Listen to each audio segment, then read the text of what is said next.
Hey, I'm Chris Berman. Got a lot of games to cover. Let's get at it. In our first game this week, we had the Saints walk away with a commanding 19-point win.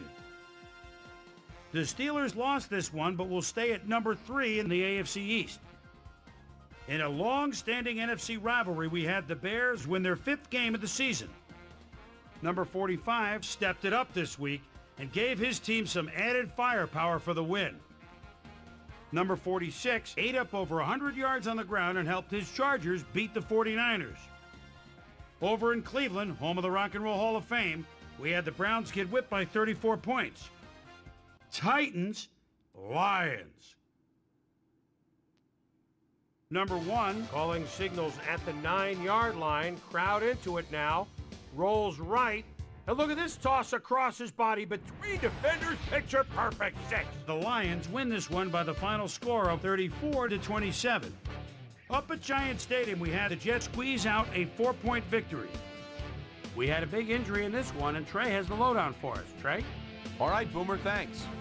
In front of you, we've got the AFC Infirmary report. And as you can see, they were hit hard this week. This guy had to leave the ball game, and it looks like the young rookie will be on the shelf for a while, which is never good for a player's development. He'll be out for the rest of the season. In front of you, we've got the NFC list. And as you can see, they could form their own MASH unit. Deshaun Foster had to leave the ball game, and it looks like the young rookie will be on the shelf for a while, which is never good for a player's development. He'll be out for the rest of the regular season.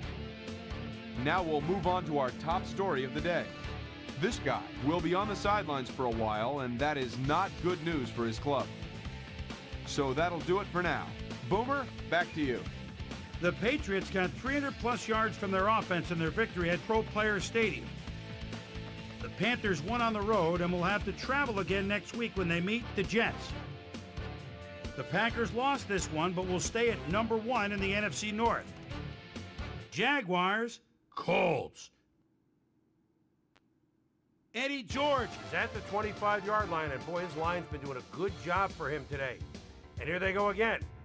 Bounces outside, makes the move himself at the 25. Touchdown! The Colts go on to win this by the final score of 42-21. In a long-standing NFC rivalry, we had the Cowboys win their 10th game of the season. Dwayne Starks stepped it up this week and gave his team some added firepower for the win. Number 25 pulled down 100-plus receiving yards and helped his Raiders beat the Rams. And last but not least, we had the Buccaneers come away victorious. All right, Chris, thanks. With the playoffs a little more than a month away, things are starting to get real interesting when it comes to seeding and the races for the division crowns. Let's start things off by taking a look at the AFC. And now checking things out over in the NFC playoff race. So that's how we stand to this point. Still lots of jockeying left to go as we get this thing sorted out for January. So that'll do it from here. Boomer, we send it back over to you. So that'll just about do it. But before we go, I'm going to toss out a few game balls to my prime-time players. Each and every one of these men had a week to remember. That'll do it, sports fans. I'm Chris Berman, and thanks so much for joining us here in the Bristol studios.